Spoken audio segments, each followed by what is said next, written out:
将は20歳で開業し、現在22歳です。世界に寿司大和を届けたいと、そういう思いでやっております。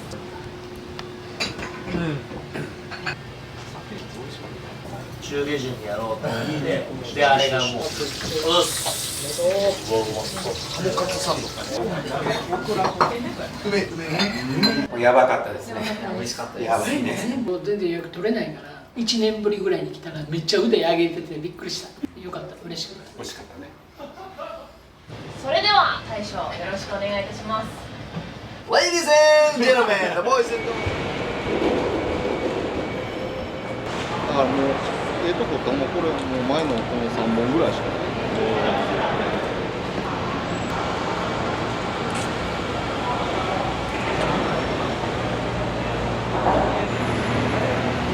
夏のマグロ。夏。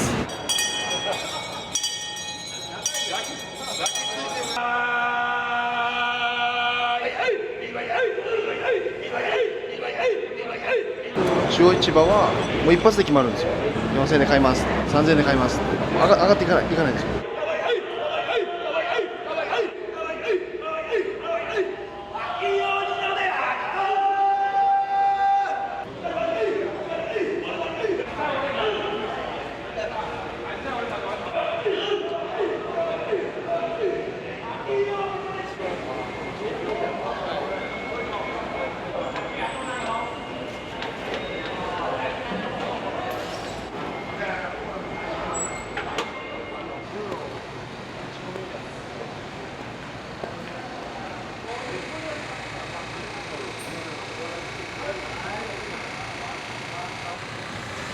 師匠です。おばんざいと寿司ことわっていうお店を茨城でやってます。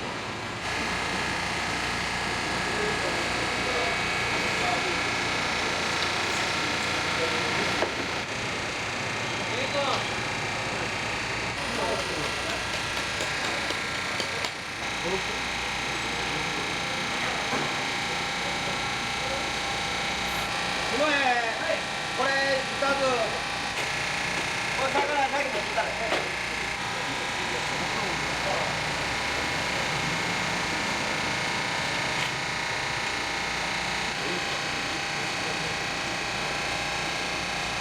今市場にある一番いいマグロになりました。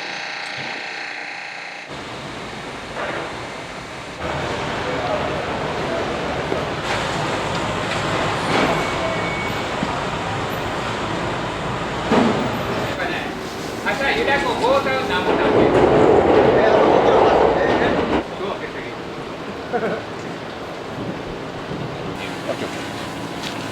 それは開き場で。そうです、開き場。一匹みかん通り。あ、ほんならもうちょっとちっちゃめですか。一応大と中と。これも片身一貫握りが。ですね。日本海はね、風が強いから波がちょっとでも高なったんですから出てけえへん。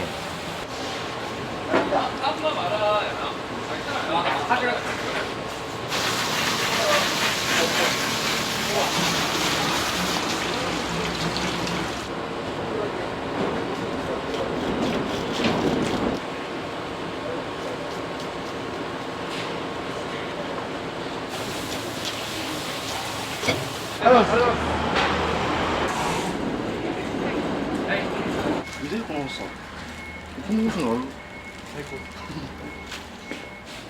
こういう感じ。ああ、なるほど。これこの2つもいいですか？はい。20本で20本。20。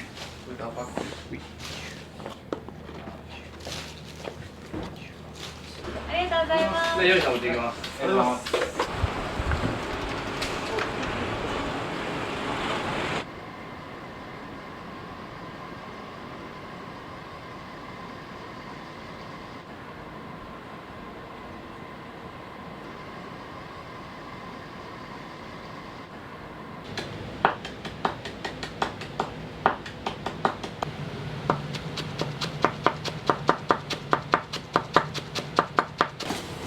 よーろ。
22歳。去年の6月3日なんで、僕が6月19日が誕生日なんで、ちょうど店オープンした時はまだ20歳だったんですよ。魚屋と寿司屋を掛け持ちしてました。1年半ぐらい。朝3時とか4時に魚屋行って、昼の12時まで魚屋で働いて、12時半から夜の12時とかまで、そういう生活を1年半続けてました。今日とかでも1時間とかですね。だから昨日も営業終わって家帰ったのが1時半とか、そこから洗濯物回してそれ待たないといけないんで、2時半3時半に起きてお風呂入って一番みたいな。1時間も寝れる時間あったら上等っすよ。毎日じゃないんでね、月に8とか休む月もあれば0の月もあります。1月もほぼ満席。2月とかまだ取ってないんで予約とずっと開放したら多分回ると思うんですけど、休み決めないといけないんですよね。言ったら来年の2月とかまで。体調崩せないですよね。それはもちろんなんですけど、僕アホなんで風邪ひいてても分かんないんですよ。体は丈夫な方なんで風邪とかも全然ひかないですし、体調も崩さないんで、それはもう親に感謝ですね。丈夫に育ててくれたおとんとおかん見てるから、丈夫な体に育ててくれてありがとう。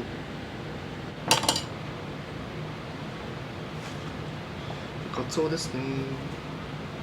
高知県産のカツオしか使わないんですけど、僕が高知4年ちょっと住んでまして、中学校3年生から高3まで高知県にいたっていう初ガツオって感じですね。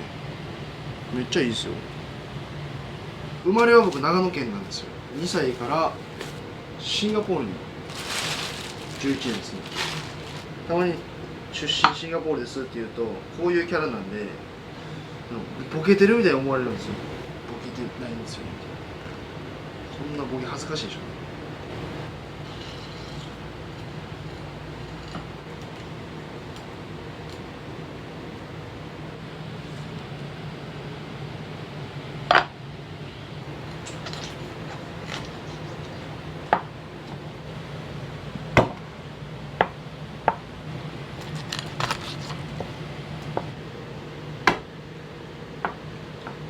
ここ卒業するときに、大学みんな出たんで僕も大学行きたいなって思ったんですけど、やりたいこととか目標がなくて、でもみんなそんな感じでとりあえず大学行くみたいな、なんかやりたいこともないのに勉強したいこともないのに受かるために勉強して時間使ってでお金かけて何のためにやんのやろうってめっちゃ思って、でそれができなかったんで僕はとりあえず自分探しの旅に出ようって。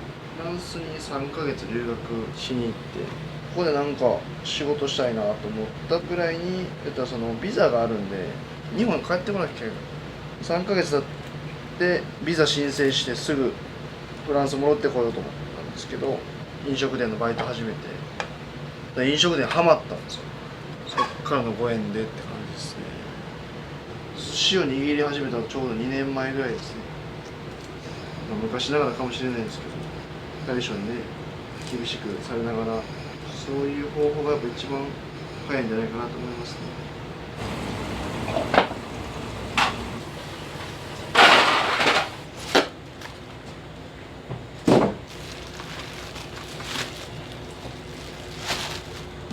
めちゃくちゃでかいなこれ。でけえ。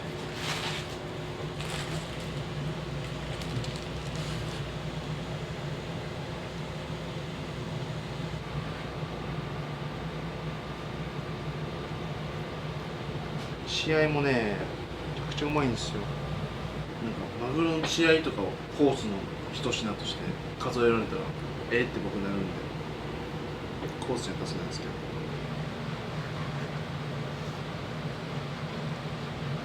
血合い岸って言って血合いに一番近いトロですね。これをちょっと叩いてトロタク巻きにします。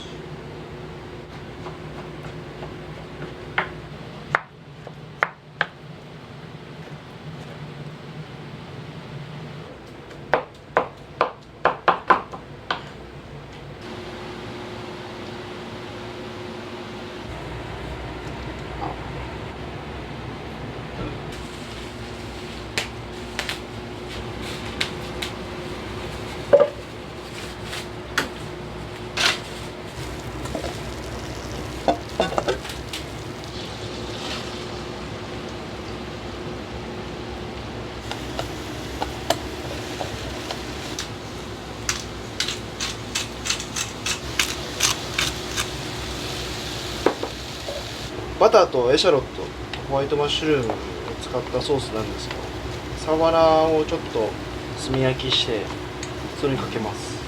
サワラのソースですね。で本場のブールブランソースっていうのはもうバターめっちゃ使うんですよ。バターと生クリームめっちゃ使って結構トロトロの甘いソースなんですけど、そしたら結構日本の方のちょっと口に合わないんで、ちょっとサワラのお出汁でちょっと伸ばして和風にしてるんですよ。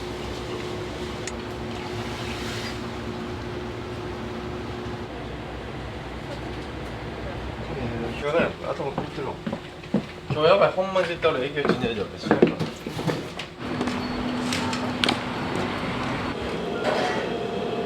ご飯のしゃぶしゃぶ屋さんです。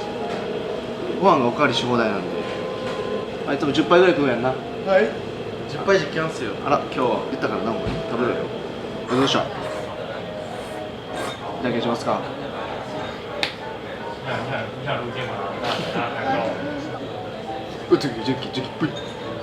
うわ、負けた。腹痛かったな。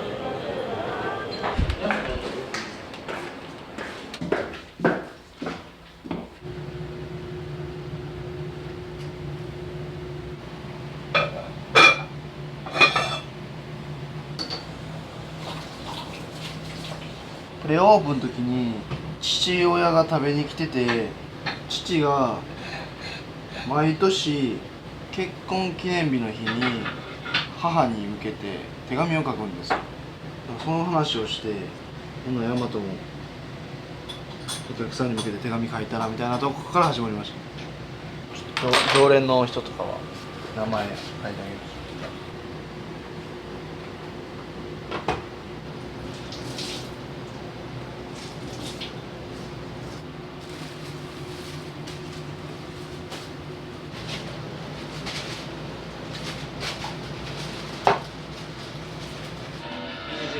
気合を入れて。自分は生きる意味があるはずと。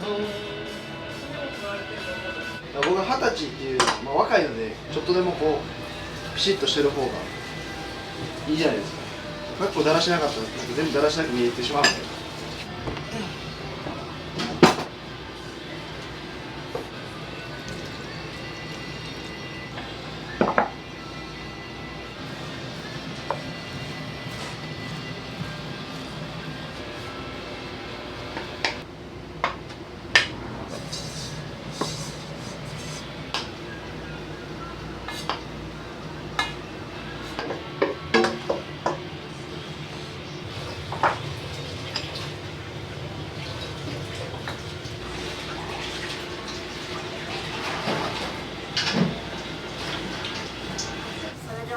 コースを開始させていただきます。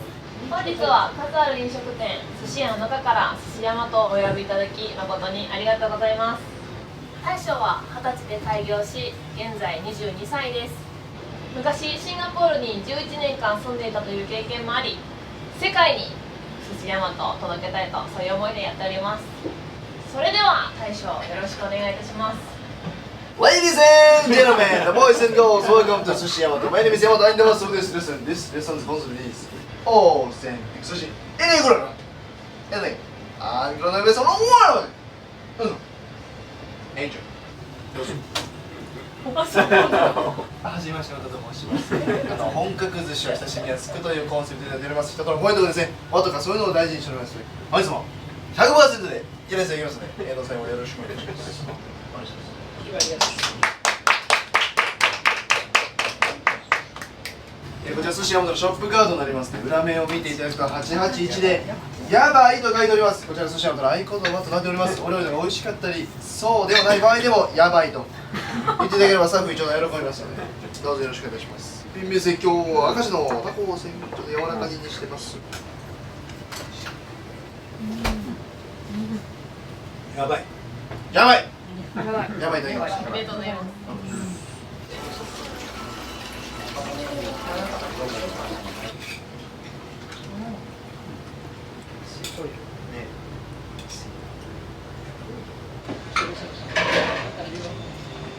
千葉県の金目鯛の湯霜です。下が梅とオクラさっぱり味付けさせてますので、よく下からかけて召し上がってください。オクラ梅。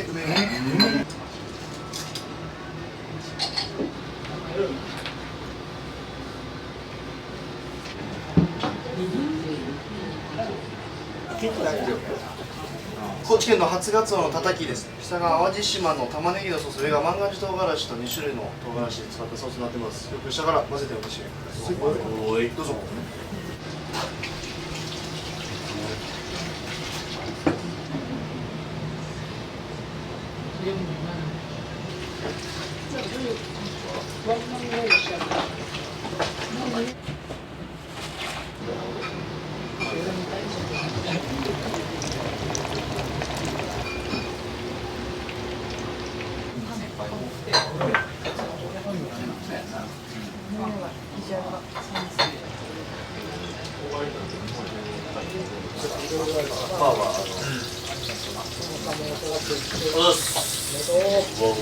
ハモカツサンド。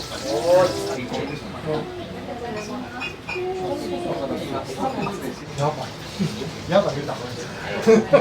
言わなあかんわけで。美味しいです。お肉はミオネーズ引っ越した。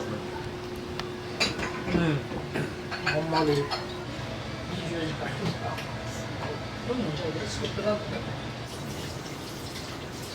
もう長いよね。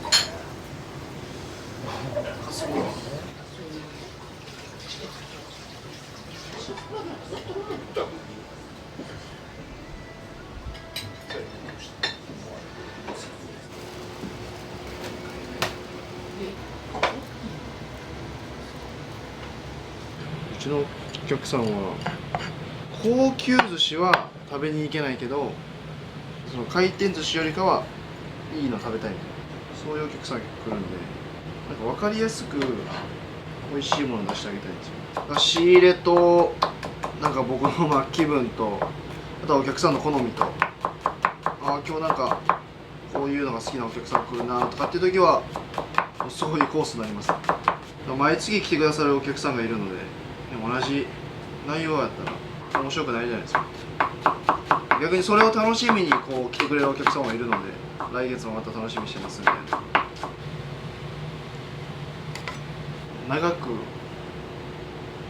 深くお客様に愛されるお店を目指してます。なんか本当幸せですよね。こう毎月来てくれるお客さんが何組かいるっていうのは、何もなかったこんな僕に毎月会いに来てくれるお客さんがいるっていうのは、人生何があるか分かんないなって思います。来月あれやコンセント。あ、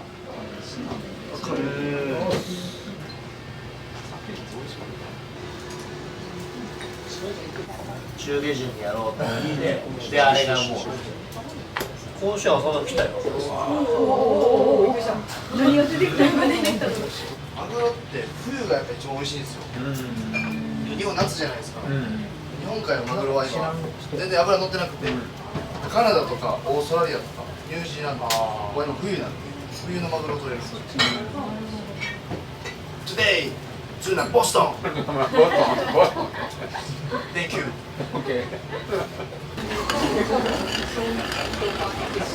それな、それ聞いたわ。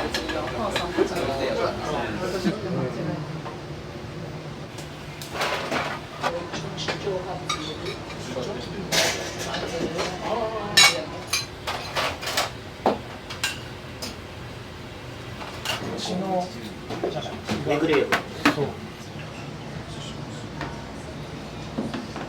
三重県のサワラですね。白いソースがブールブランソース、エシャロットって使ったソースになってます。たっぷりかけてお召し上がりください。家族がその時はヨーロッパに住んでたので、僕は日本にいたので帰る家がなかったんですよね。その時に僕の幼馴染の家にずっと泊まってたんですけど、でそいつとなんか一緒にやりたいなみたいな話してて、2人とも食べること好きで、じゃあいつかなんか2人で店やりたいな、そういう話はしてました。19歳で亡くなったんですけど、大学2回生とかかな。すごいもったいないなというか、人ってこんななんか簡単に死んでしまうんやってすごい思って、僕もなんかすごいこうのうのうと生きてたんですけど、これで明日死ぬのめっちゃ嫌やなと思って、ですぐ行動したんですよね。早く店やって、なんかそういうところをこう発信しながら、なんか僕らの同世代とかになんか夢を持ってもっと明日を生きてほしいなってすごい思って、今すごいチャンスとかすごいいろいろある世の中で、なんかみんなそれをすごい無駄にしてるような気がして、なんか誰かの刺激になればなって思って始めたって感じですね。幼馴染が亡くなるなんて思わなかったので、葬式行って現実を突きつけられて、で絶望してたんですけど1週間ぐらいでもこれじゃないなと思ったんですね。ここでやることは前を向いて、僕が彼の分の人生を背負って、彼が見れなかった景色、できなかった体験、そういうのを僕が代わりに見せてあげなあかんなって思ったんですよね。すごい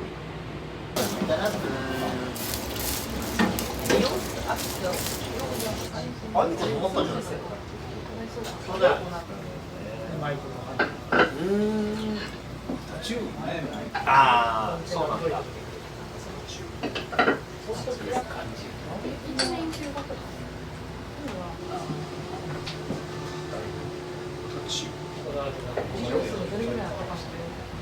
なるほどね。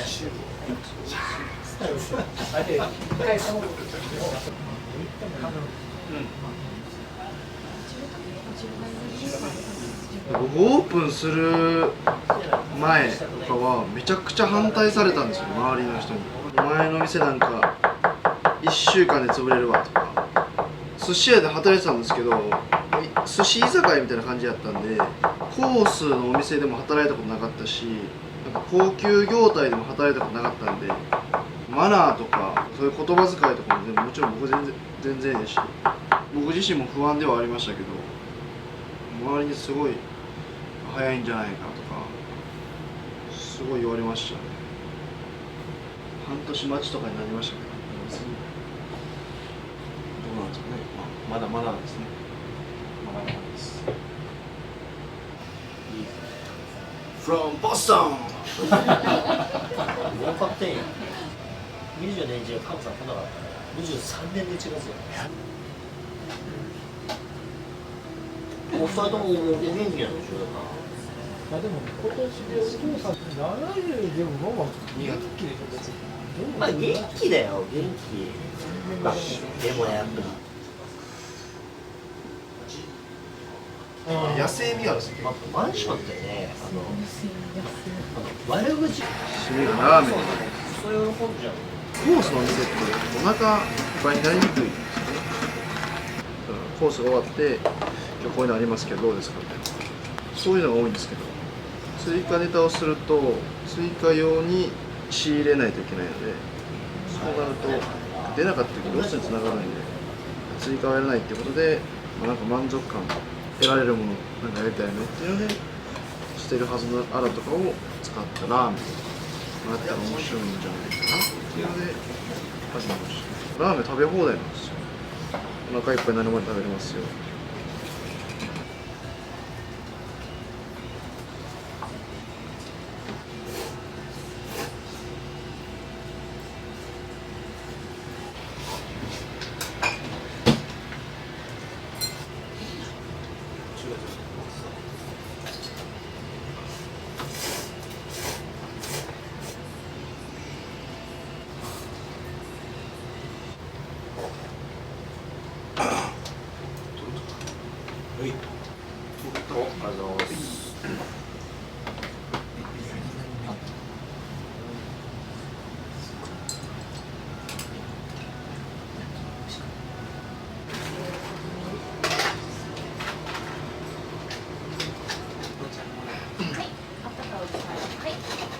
ちょっと大田区やもんね。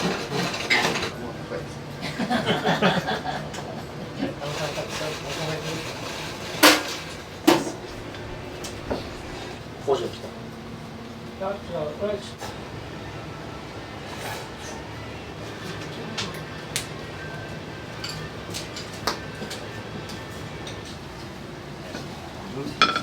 ちらのいちごのデザートで本日のコースは以上となります。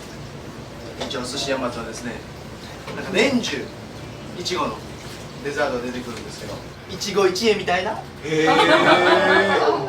うのを大事にしておりますということで、あとどうもありがとうございました。ありがとう。ありがとうございました。やばい。やばいやばい。みんな違うんですかこれ。してるやつわざとらしい。文字が全然違う。おうまい。ごちそうさまでした。私が2回目なんですけど、初めてです。初めてです。家族は初めてです。もうやばかったですね。美味しかったです。やばいね。全部美味しかった。お寿司屋さんでご飯以外の炭水化物食べたのあー初めて。ラーメンとかパンとか。うんパンとかも美味しかった。ね美味しかった。美味しかった。美味しかったです。どれも。いい誕生日になったんです。ありがとうございます。今日初めてですか。僕は5回目ぐらい。でももう全然予約取れないから1年ぶりぐらいに来たらめっちゃ腕上げててびっくりした。店も綺麗になってたし、あそうなんです。成長してる。そうやね。よかった、嬉しかった。美味しかったね。小さい頃を見てますので、本当にね、ありなりすぎてちょっとやばいです。で嬉しいですね。ありがとうございました。ありがとうございました。ありがとうございました。ごめん。すごいよ。まだ。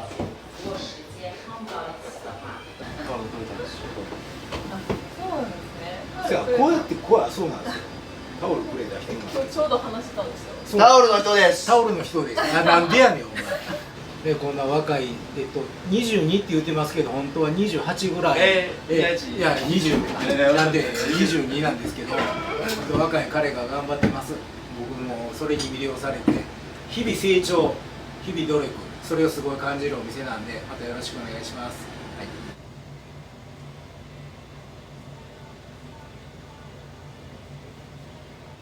テストの時醤油と塩をつけ忘れる。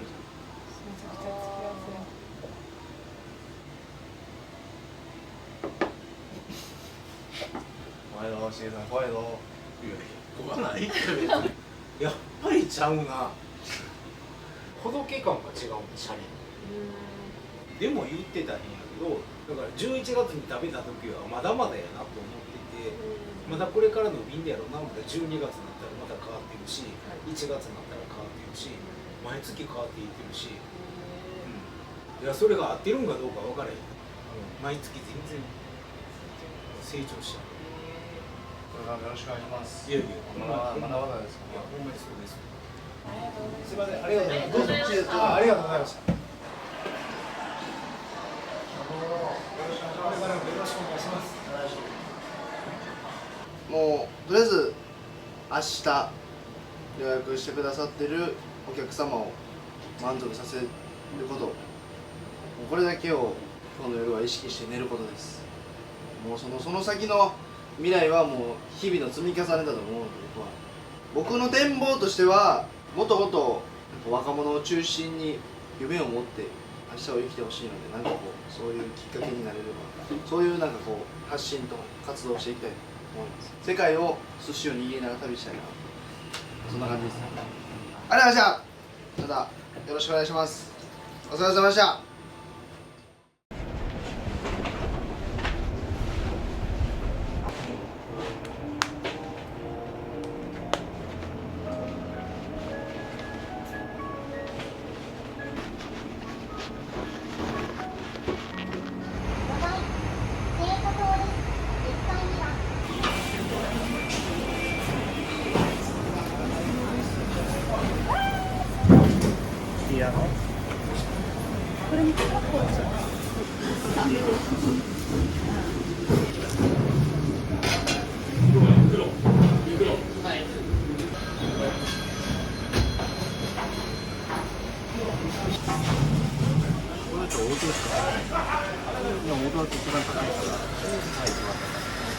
骨が入ってる。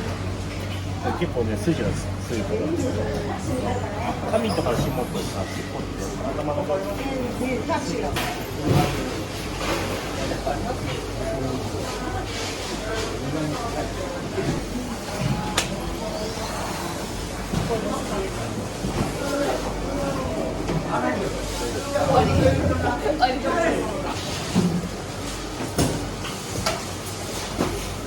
悪くない。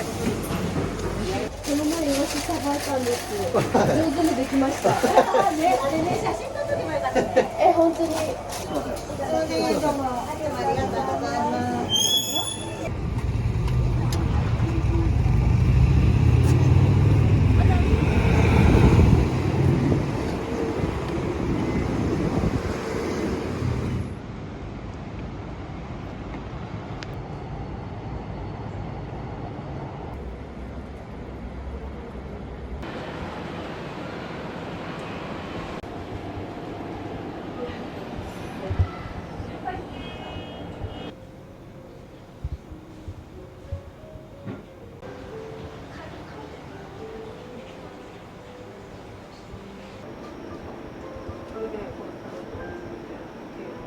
イワシはこれですね。それでございます。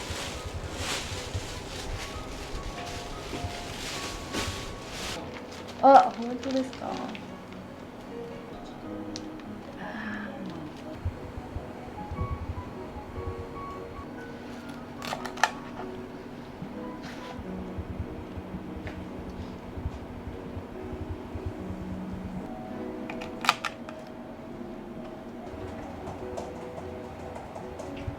もともと秋葉原の飲食でバイトしてて、そこを辞めたい時にちょうどメグさんがここをそうだよね。再出発するっていうのを聞いて、じゃあぜひ。今日でやっと寿司屋科卒業して1年目なんですよ。ああ、今日なの？27か28ぐらい。去年のこんぐらいに卒業式があって、そう。すごい。全然こんな経験浅い綾香をここに立たせてくれてるメグさんが本当にすごい感謝だし。泣いちゃうからやっと1年。やっと1年だね。結構な出世じゃない寿司屋から卒業の中で。すごすぎる。そう、アメリカで一緒にビジネスやりませんって言ったかもね。いやもうね、言霊って怖いんですよ。言ったら本当になっちゃうから。本当にそう、言霊は信じてる綾香。私もすごい信じてる。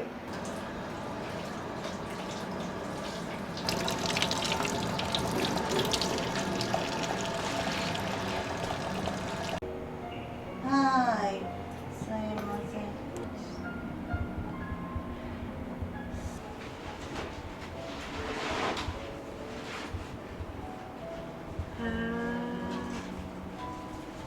へえ、すっごい綺麗に撮れるじゃん。そうなんですよ。すごい綺麗に撮れたね。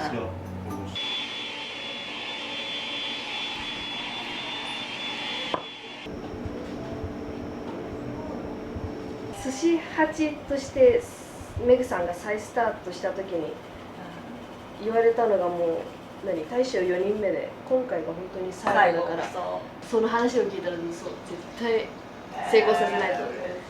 そう今成功もっと成功させましょうね、これからね。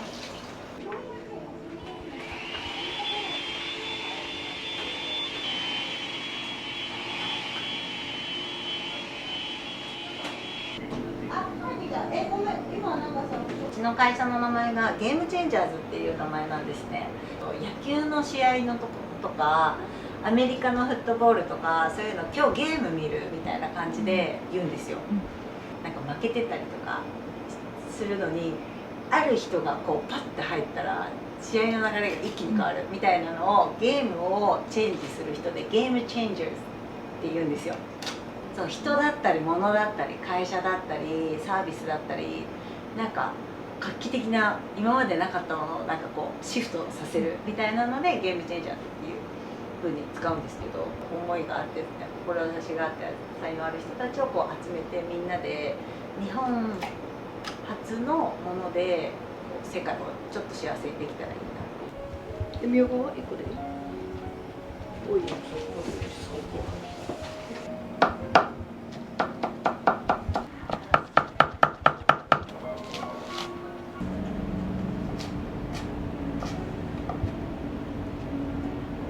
本当ら全然入ってないね。すだちに醤油入れればいい？そう。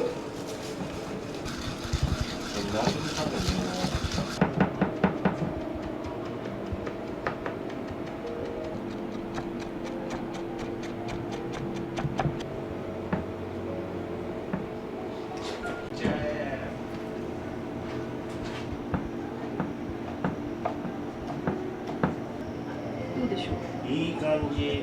すごい。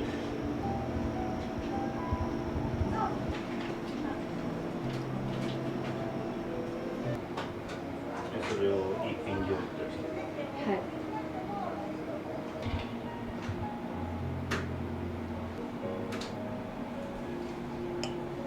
こんぐらい？うん。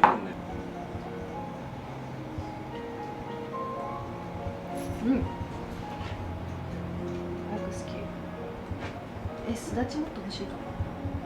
こんぐらい？もうちょいじゃん。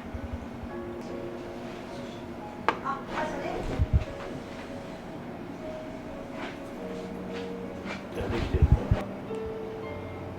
はい。これっていう感じ。うまい。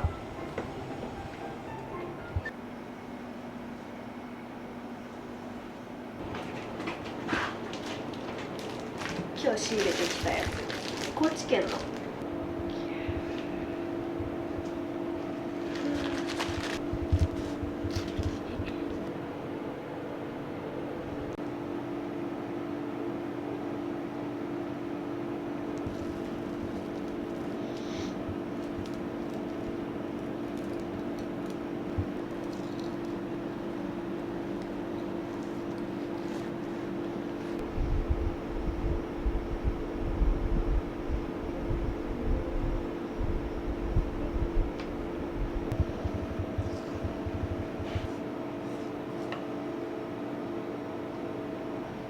楽しみかな。でもやっぱり緊張もありました。なんか全部の感情ありました。けど一番大きかったのは楽しみかな。で、運がいいことに最初が外国人だけのお客さんの日だったんですよ。やっぱり自分的には英語での接客のが楽しいのですごく良かったです。その次の日が日本人で、その1日目の外国人のお客様でなんかなんだろう、ウォーミングアップになったというか、でしたね。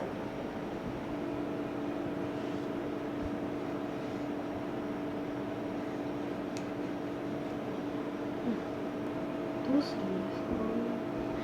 経験が全然少ない自分一人でやってる時に困ること、その1、分かんないことがもう常にいっぱい出てくるんですよ。聞きたいことをメモるようにはしてるんですけれども、全部メモりきれてなくて、それでも YouTube 見ながらやったりしてますね。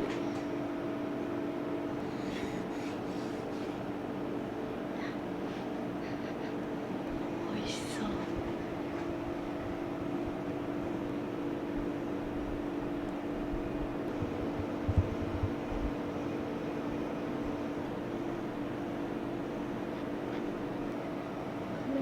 綺麗になりました。この血合いの部分ですね。塩水とかで血抜きして3日間ぐらい、その後に赤ワイン煮込みにします。赤ワイン煮込みにした後にミキサーで混ぜて、クラッカーにそのツナッペを乗っけて、山椒柚子か青唐辛子で小鉢の一種として出してます。だから本当に余すことなく皮ぐらい捨てるのは、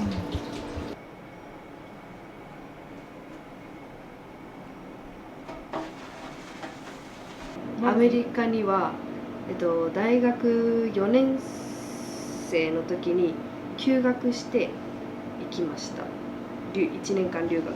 そう、もともとフライトアテンダントになりたくて、で英語習得のために留学を決めたんですけど、でも留学中に今の旦那さんと出会って、かつその留学中はホームステイだったんですけど、ホストファミリー3ファミリーいて、全部のファミリーに寿司作ってって頼まれたのをきっかけに、日本人だから寿寿司学んどこうっていうのを決めましたね。帰ってきてとりあえず大学4年生をやって1個下の子たちと卒業してですぐに寿司屋に行きました。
お酢最近変えて穀物酢だと小麦粉入っちゃってグルテンフリーに対応できないので小麦を使われてないものに変えましたね。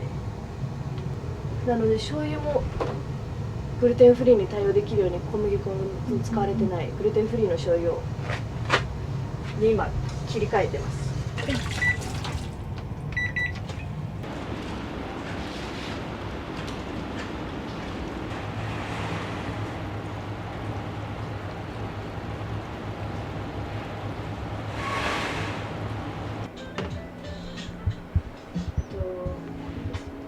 これがさっき言ってた桜酵母を使われた日本酒ですね。同じ酒造さんで今度いちごの花の酵母を使われた同じ酒造さんで日本酒の中でも生醸酒っていうもので自分もともと日本酒苦手だったんですよ。甘いのしか飲めなくて逆にで甘いからこそこれから入っていきました。酒造さんは違うんですけれども茨城でございまして夏酒ですね。こちらはこの純米大吟醸は酒造さんのゲリラ発売なので本当に自分たちはいつ発売されるか分かんない。お店に行ったら売ってあってラッキーっていう感じのレベルのやつでまずこっちにしようかな。まずこれアメリカのニューヨークのブルックリンに蔵があるお酒で日本酒のそのさっきの3つの材料にプラスでブドウジュースとビールのホップが入ってます。ピンクがかってるし味もちょっとワイン風で甘くてすごいこれも美味しいです。日本の八海山、新潟の八海山ですね。日本の酒にのめり込んだとあるアメリカ人男性2人がいまして、その方々がアメリカでいざ酒を作ろうと思ったんですけどやっぱり知識もなければ技術もないということでいろいろな面でサポートしてくれたのが八海山です。これ裏に株式会社ごめんなさいもう一回八海山が入ってます。なので八海山のものをちょっと多めに置いてます。これを置いてるので。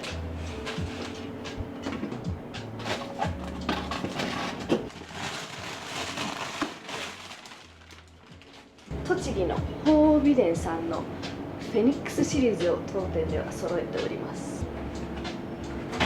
こちらですね。ホワイトフェニックス、ブラックフェニックス、ゴールドフェニックスと揃えてあります。この123種類飲み比べもできます。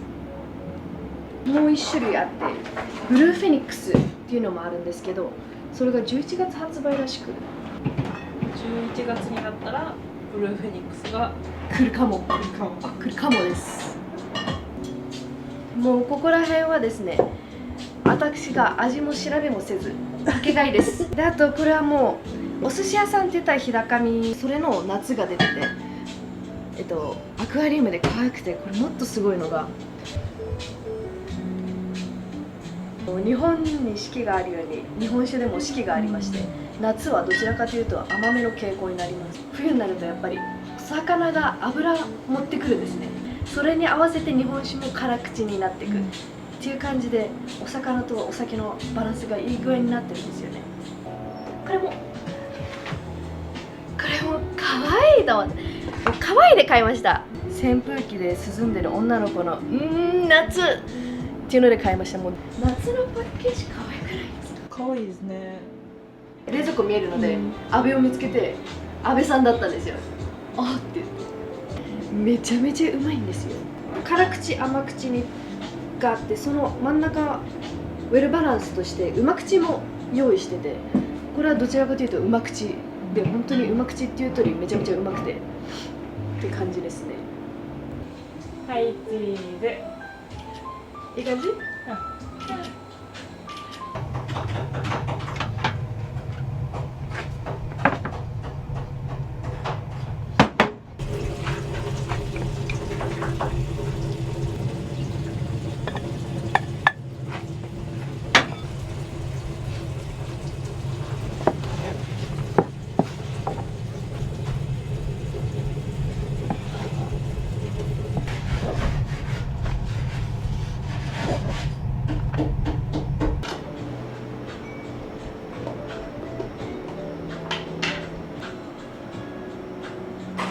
ごぼうにきんぴらでございます。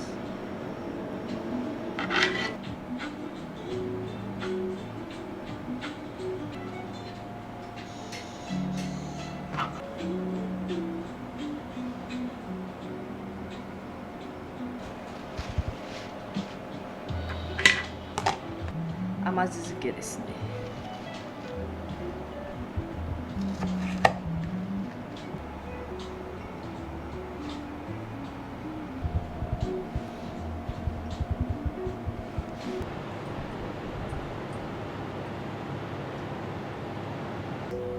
This is a pizza well balanced, and if you order this on water. Okay. Alright, I want you to pick up your own sake cup. Okay. Say ototo. Ototo? Yeah, when you want me to stop it.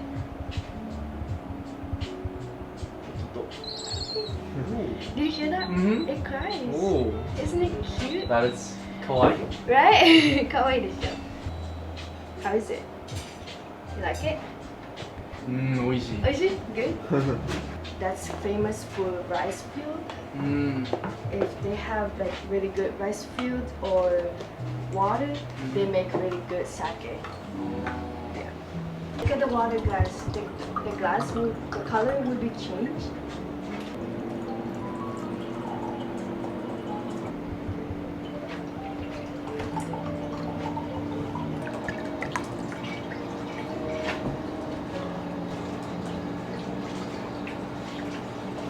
Oh.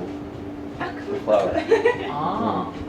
かっこいい。かっこいい。かっこいい。かっこいいですけど。 Super small appetizer. And this is called myoga. This is like a ginger cousin, Japanese ginger. This is also vinegar.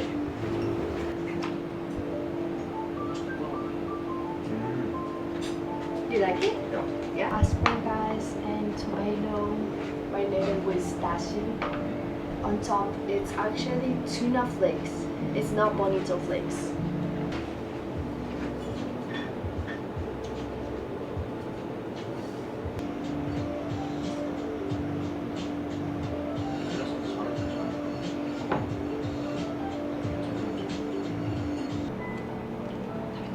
れだよ。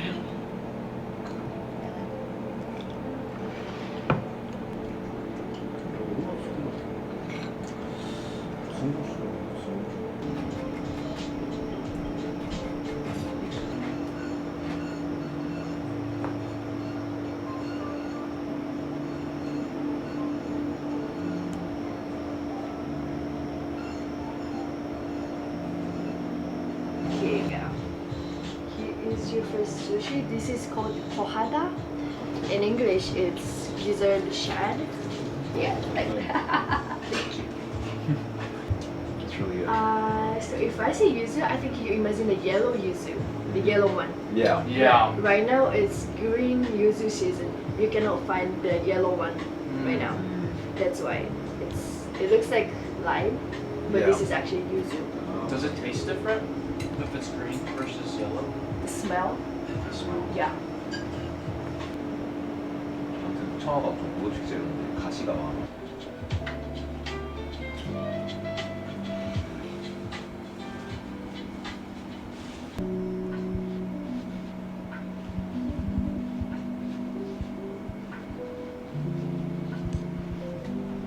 We have the owner.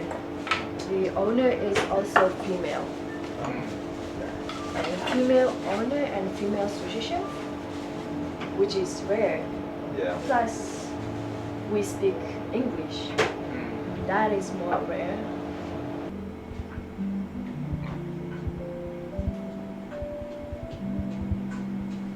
It was Sushi Hachi before, but now it's Sushi Sakura.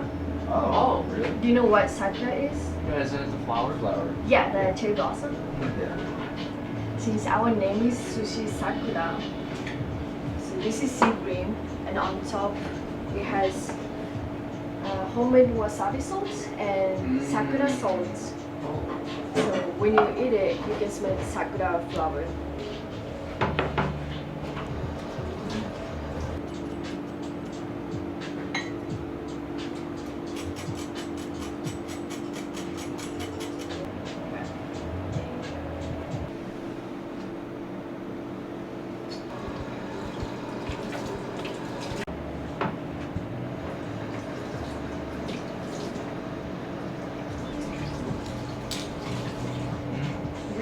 I like the texture.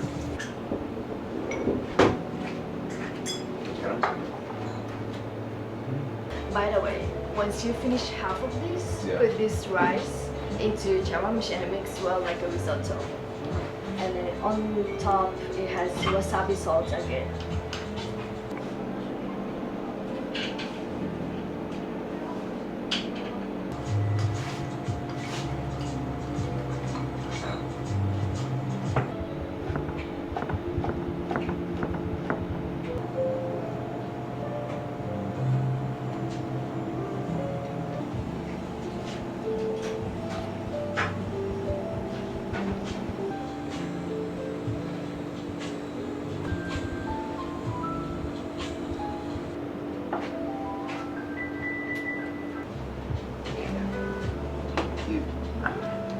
And on top, that's grated ginger with ponzu.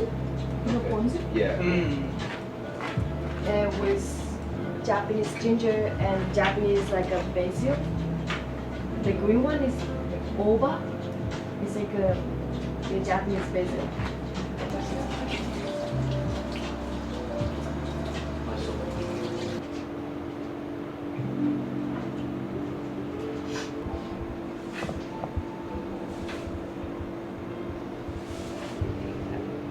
This is Spanish mackerel.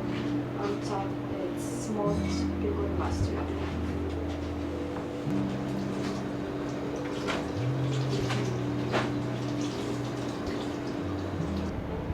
We have wasabi. Do you want to try it?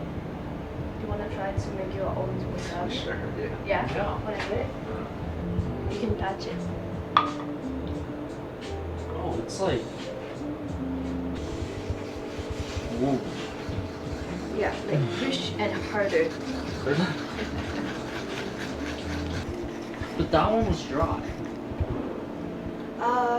Because I put it here and then this is from the morning. Sorry.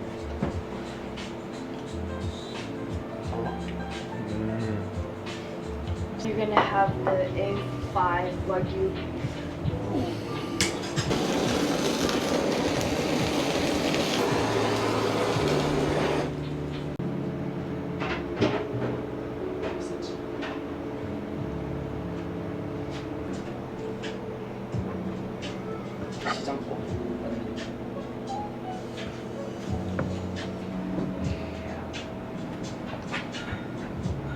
That was really good. Yeah.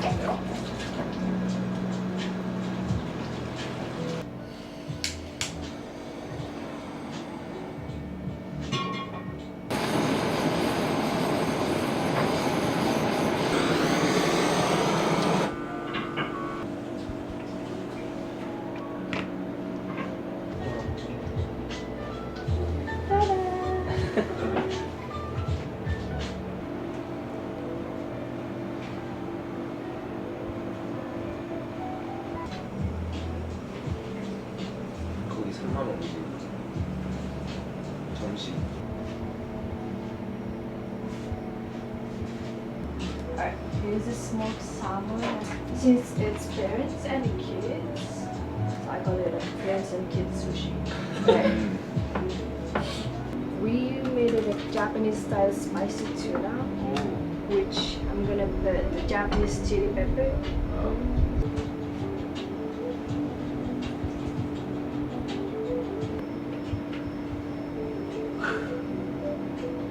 Japanese spice tuna pan. There you go. Right. 3 bites. Actually, I really like it. Yeah.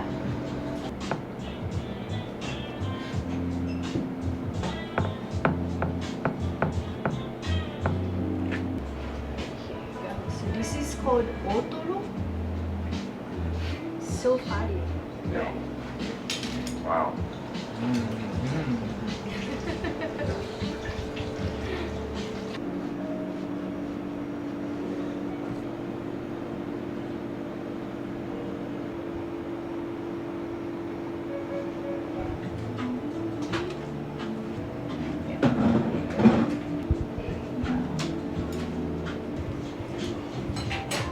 Yeah, it's good.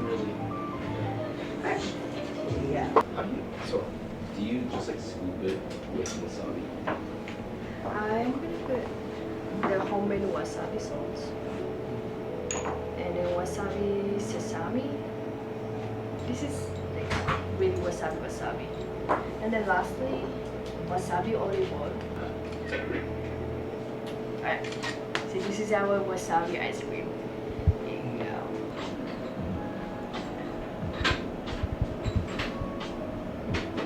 How is it? It's actually good. Right? What? That's crazy.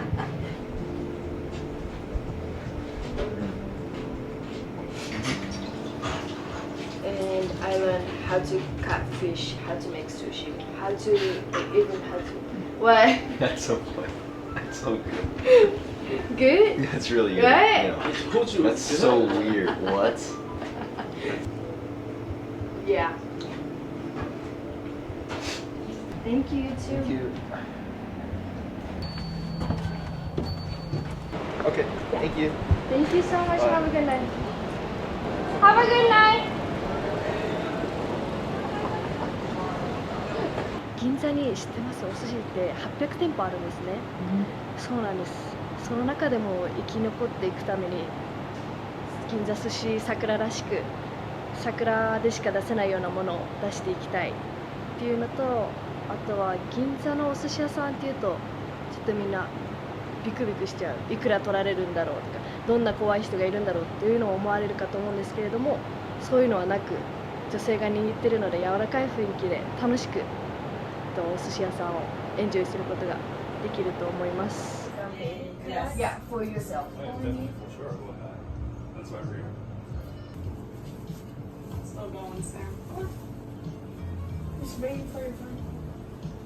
But don't squeeze too much, be gentle. It'll like just destroy brain. Yeah. And then with this thumb, try to make an air pocket.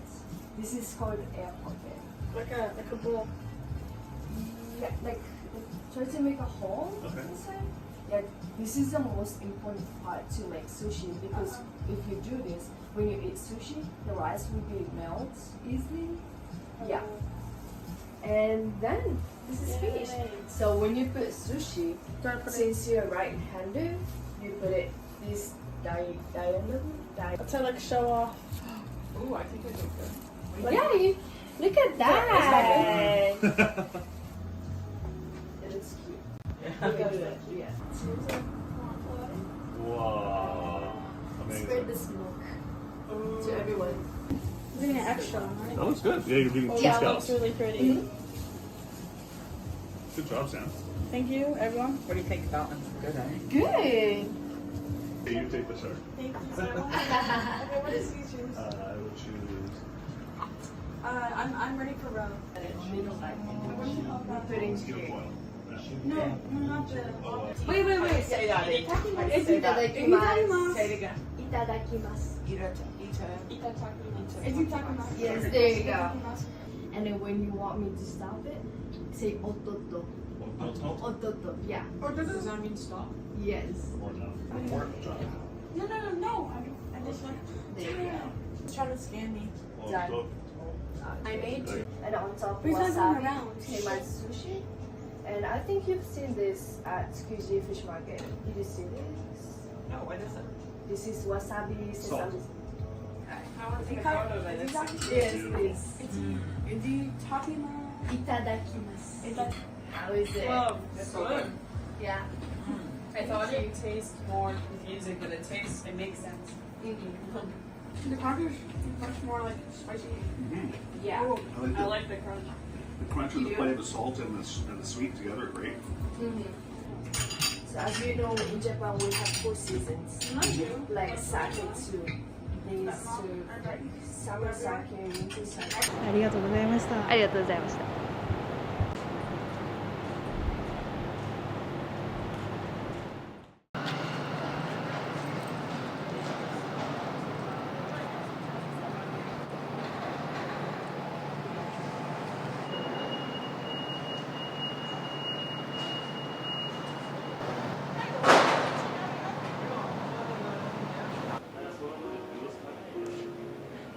食べてるよ。エビの葉。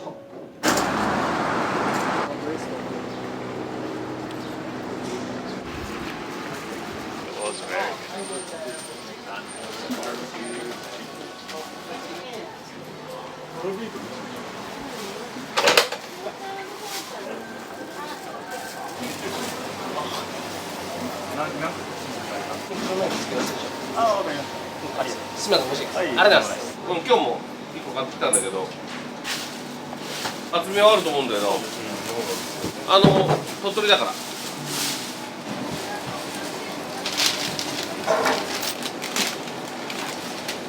オッケー。で、まあ、東京前。ちょっと端っこの方ですけど、まず線路がある。もともと昔は、なんでこれそういうことなんて言ったら、こういうふうにお店がなって、線路から荷物を。ご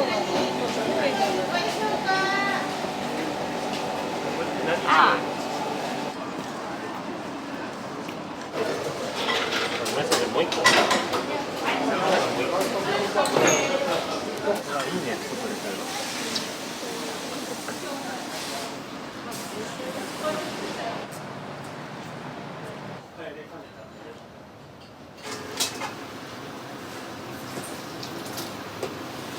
基本的に出勤してきたら米研ぎするんですけど、だいたい2時間以上は浸水するようにしてます。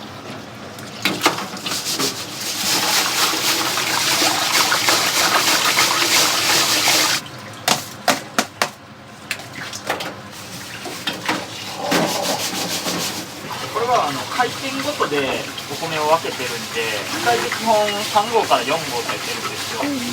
で、1コースにつき2回炊きで分けてるんで、タッパーを4つに分けてます。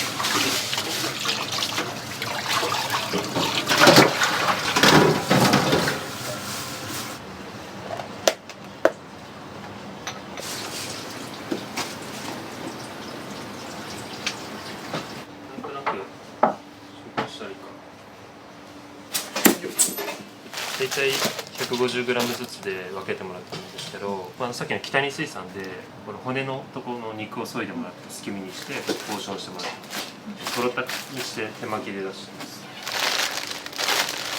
もうこうやって日にもよるんですけど、中卸さんが手空いてる人とかはこうやって内臓と身を分けてくれます。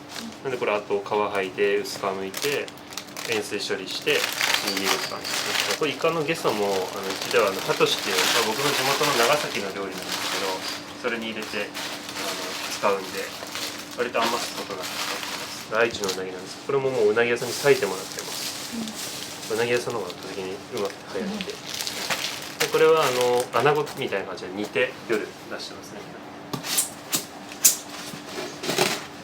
これ車エビですね。大体沖縄か天草とかが売ってるんですけど、こういう感じで金目鯛。最近は千葉の鴨川シーワールドとかがあっちの方で取れるやつが美味しいみたいで、鴨川の金目がここ1ヶ月ぐらいずっとあります。握ると手油ベトベトなるぐらい油乗ってて美味しい。ウニに関しては僕らが目利きしてどうこうできるレベルじゃなくて、もう完全に中浦さんの方が絶対的に分かるんで、中浦さん完全お任せで毎回入れてます。産地とか選ぶってよりはもういいのくださいっていう感じで、加工してるのが根室の会社なんで、こういう根室の取れてるところは実は根室じゃなくてロシア、海域的にもうほぼ変わんないんで、ただどっちに上がってるかって話で、でもそこも産地も完全お任せです。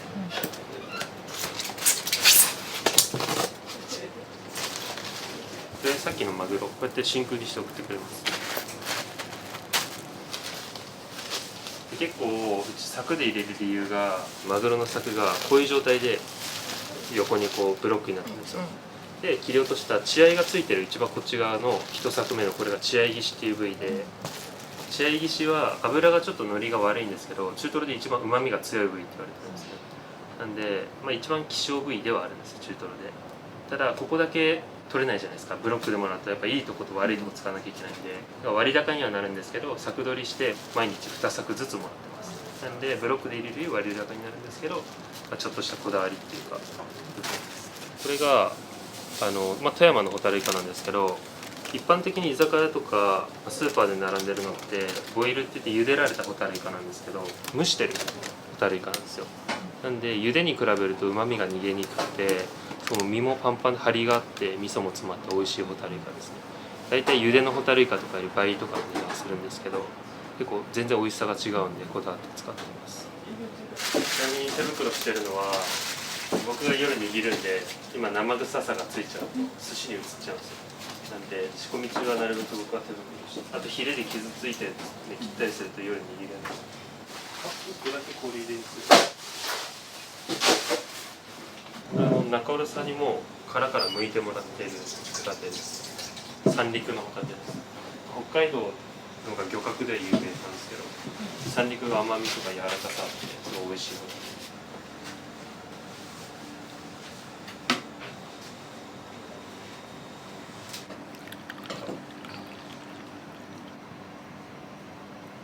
はい、赤酢の10年熟成の赤酢で、この赤酢だけは飲食店じゃない限定っていうか限定販売されてるので、日本のお酢屋さんで米から作ってるお酢屋さんってもうほぼなくて、多分この伊予浄土さんぐらいじゃないですかね。いや、大丈夫か。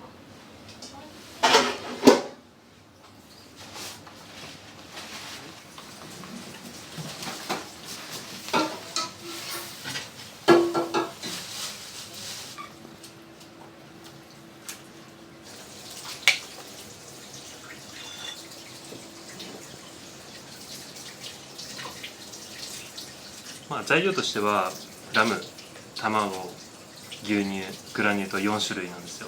で結構驚かれるんですけど、これ生クリーム使ってないプリンで低温調理で作ってるんですごい柔らかく仕上げてます。このラム酒がラオスラオディのブラウンラムなんですけど、ラオスで日本人が作ってる無農薬ラムですね。公式でのホームページでしか買えないラム酒で、すんごい美味しいラム酒です。まあ牛乳はもうスーパーでも手に入る中で一番いい牛乳と、これ卵黄っていう卵なんですけど、大分で平飼いの卵で黄身がとっても濃くて美味しいんですよ。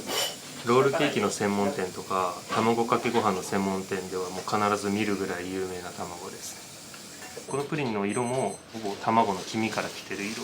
素材を結構こだわってる分、甘さはもうグラニュー糖っていうシンプルな一般的なグラニュー糖で、甘さとしてはだいたい一般的なプリンよりも半分ぐらいの量なんですよ。砂糖は控えめで作ってて、結構ラムの本来の甘さも生かしつつってところで作ってます。コースの最後のお寿司屋さんの卵焼き的なポジションで作ってるんで、あっさりめ柔らかめで作ってます。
養殖かってぐらい油になってますね。握ると手にまとわりつく油すごいですよ。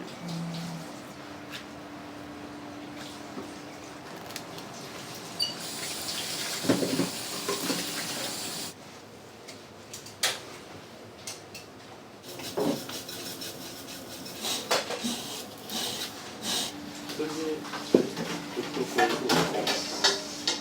今こちらで8号なんで、こちらのこのシャツ。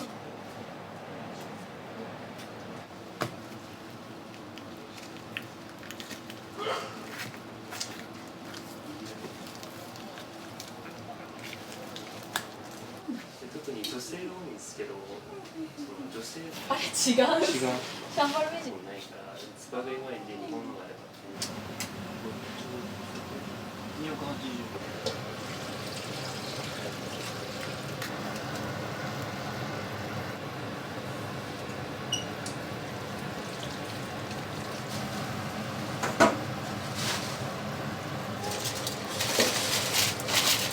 これで25分。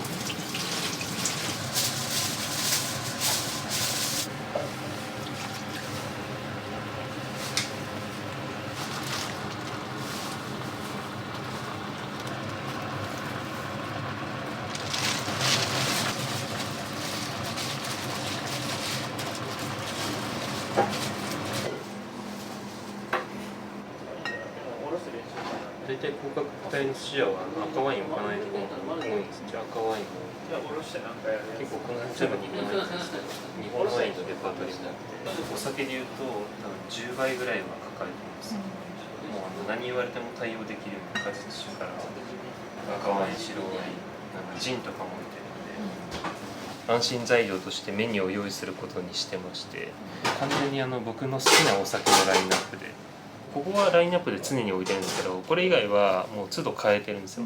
お客さんがもう多分毎回同じお酒だと飽きちゃうと思うんで、リピーターさんも多いんで、毎回違うものを提案できるようにいろんな種類売ってますね。でもうち海外の方多いのもあって、これアラマサとかすごい人気で、これも結構お米違いでいろいろあるんですよ。これ山田錦なんですけど、こっちは大町だったり、こういうのもいろんな種類出せるように、結構もう個人的にお酒好きなんで、コレクション的な意味も兼ねていっぱい種類置いてますね。シャンパンもいろいろ置いてて、その中で一番推してるのはこれジェール・ロブションでグラスのシャンパンで採用されてるみたいで、結構喜ばれますね。細かい好みに合わせてどんな人にでも対応できるようにしてます。高めの有名な磯自慢っていうお酒、中がこういう日本酒。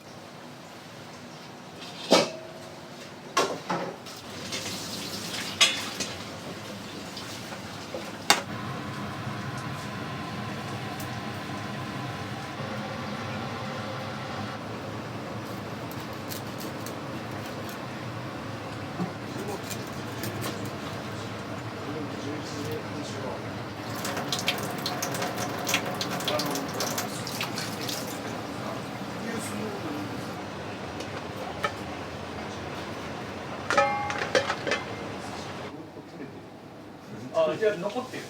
残ってる。そうだよ。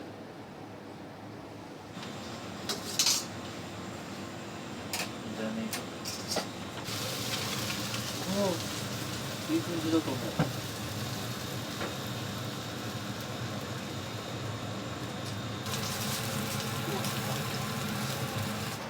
このレベルですね、十分。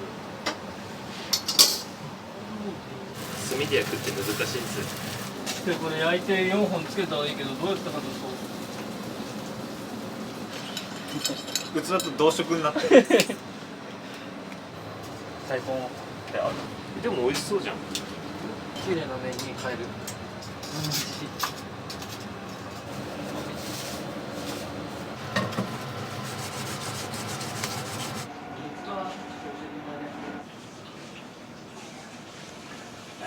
絡み出してより激しくなった気がする。あの人書きそうにないんだけど。いただきます。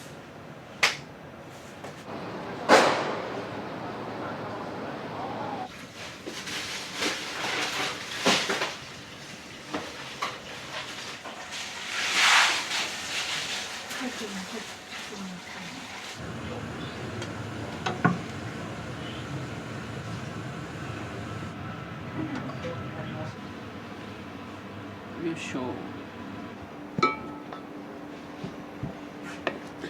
バーミキュラになってます。普通の一般的な寿司屋はガスで炊くんですけど、これ電気で炊けるんですよ。なんで、こういうちっちゃいテナントだとガスが安定しないんですよね。こういう電気で炊けるちっちゃいテナントに入っているようなところはバーミキュラとかで炊いた方が美味しいお米が炊き上がります。お家で炊く場合もこの炊飯器買うよりもバーミキュラ買った方がいいかもしれないですね。固めご飯が好きな人は特に。お米は山形の雪若丸ってお米で、結構輪郭がしっかりしてるのが特徴のお米なんで、粒感が立つからお寿司向きです。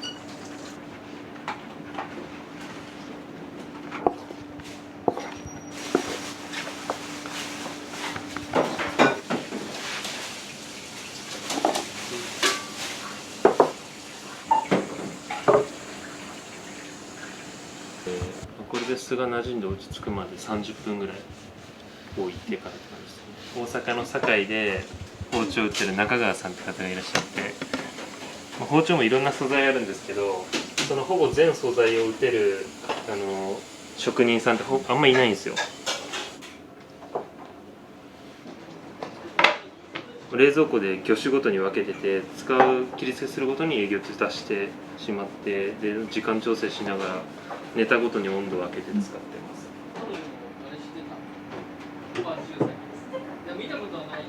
これ2日寝かせてた金目鯛です。旨味がやっぱ皮と身の間に一番あるんで、魚はあえて金目とか湯しもして皮ごと食べれるようにしてます。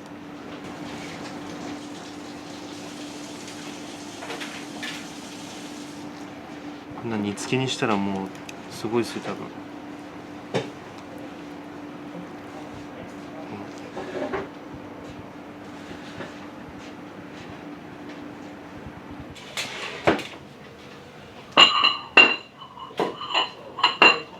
こうやって海外の方専用の英語メニューを用意してます。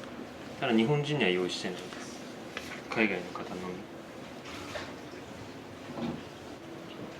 み。ああ、そっちか。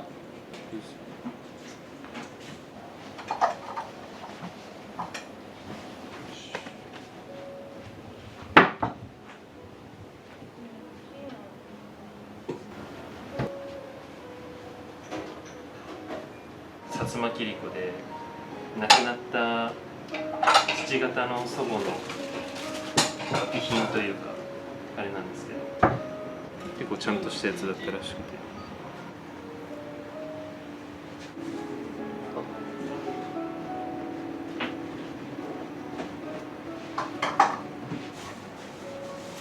コースの最初に出してるサバの棒寿司ですね。でもう通年韓国のチェジュ島っていうところのチェジュのサブを使っています。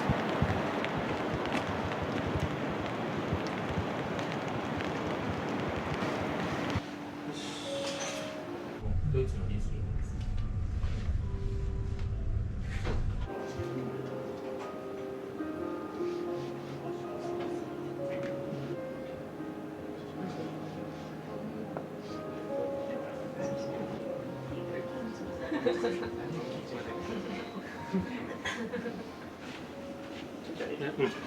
9番さん。はい。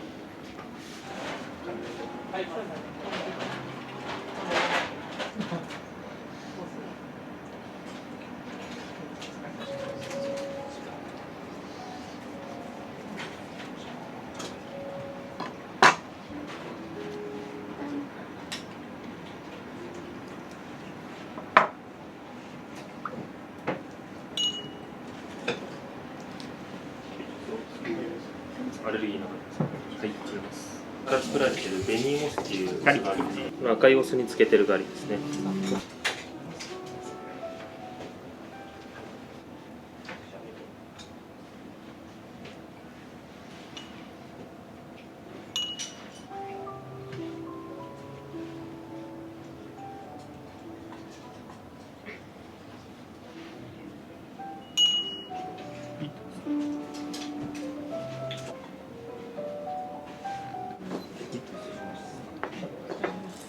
その僕の地元の長崎の料理なんですけど、本来エビのすり身をパンで挟んで揚げたものをカットしてるんですけど、中国から明治時代に伝わってきたものですね。でこれはエビ入れてなくてマダイハモイカのゲソですね、3種類を入れたオリジナルのハトシになります。なんか中心部に出るのが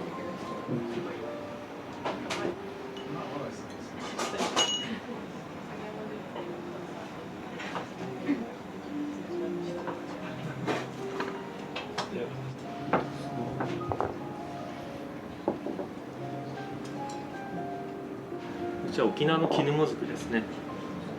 一般的なもずくより細くて癖がないのが特徴です。だし割りのポン酢と針生姜を合わせています。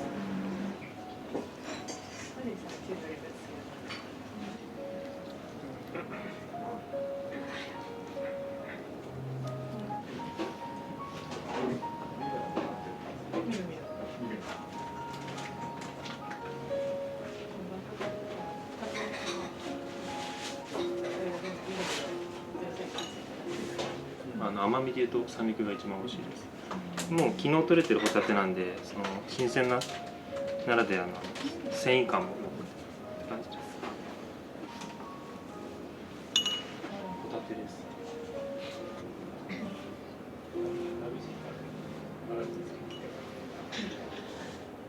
連行された。はい。はい。そうですね。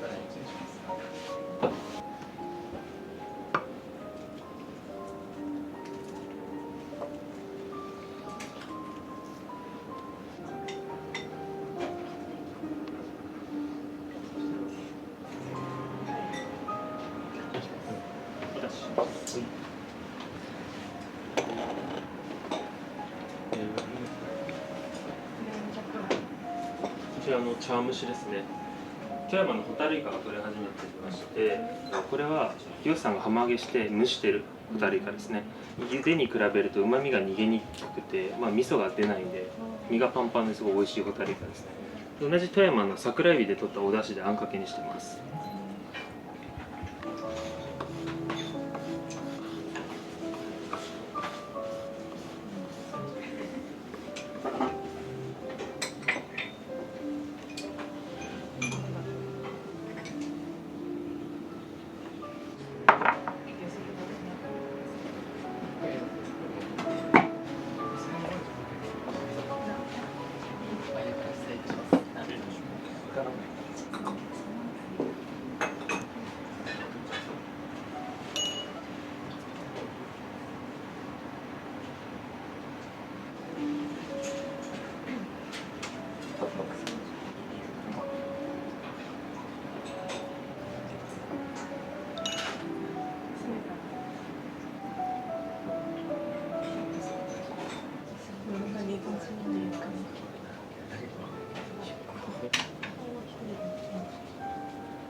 甘いですね。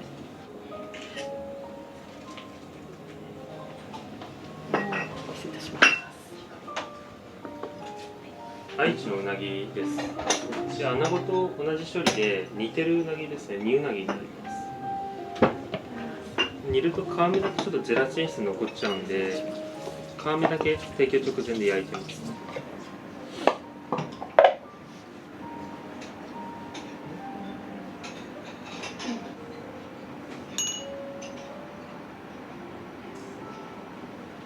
レモンかけてるんですけど、東京の八丈島で採れる国産のレモンですね。結構うまみが強いレモンです。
最後デザートでプリンをご用意してまして、お寿司屋さんで卵焼き的な位置づけですね。でこれラム酒なんですけど、ラオスで日本人が作ってる無農薬ラムです。プリンはここで作ってる自家製のプリンですね。卵、牛乳、お酒にこだわって作っているので、その香りが飛ばないようカラメルを使ってないプリンになってます。ちょっとそのまま召し上がっていただいて、ご自身のタイミングでお声掛けいただけると、このラム酒ちょっと追加で入れます。結構カラメル感の強い美味しいラム酒なんで、カラメル代わりですね。プリンwith lamb from Laos country made by Japanese. ありがとうございます。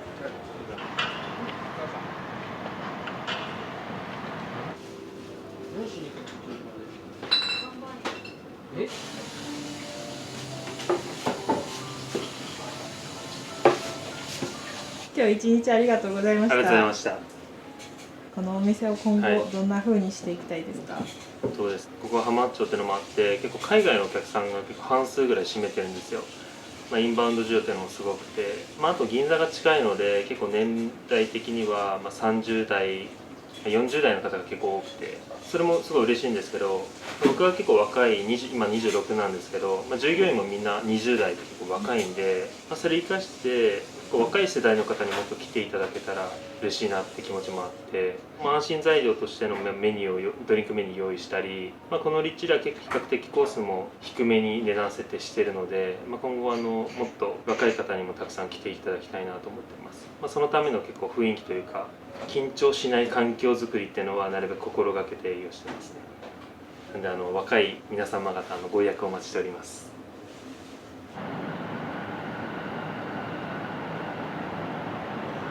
みんなで手振らなくていい？バイバイって。チャンネル登録よろしくね。ありがとうございます。ありがとうございます。